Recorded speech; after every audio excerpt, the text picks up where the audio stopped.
All right, instructions for week 5. Please read chapters 12 and 13 of the text. Chapter 12 covers intercultural communication, very pertinent in our global world. Chapter 13 then is about managing conflict and is also the foundation of your third and final project, Special Project 3, a conflict resolution case study.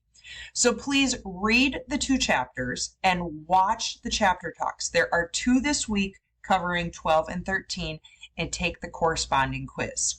Additionally, you have a chapter reflection as well as a forum. Reminder, the post is due Saturday at 11:55 p.m. and then your responses are due Tuesday at 11:55 p.m. Okay, let's talk about Special Project 3. Special Project 3 is a conflict resolution case study. You are going to analyze a conflict you have experienced or witnessed in the workplace. So let me show you some resources. Okay, if you go into resources, there are a couple documents and grading rubrics I ask you to read.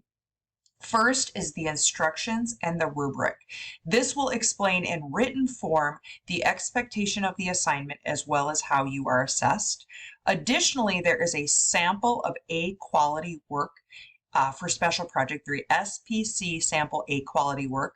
This will give you a visual example, particularly looking at that business writing structure as well, making the document skimmable, assuming when an email or a hard copy lands on a leader's desk, we need to take the thinking out of the reading and make that skimmable. Last thing I need you to do, if you scroll down to links, you will see under Special Projects, Special Project 3 video instructions. This is roughly a 4.5-minute video where I explain to you the expectation, the rubric scoring, and the business writing component. Okay, please be in touch with any questions. Have a great week.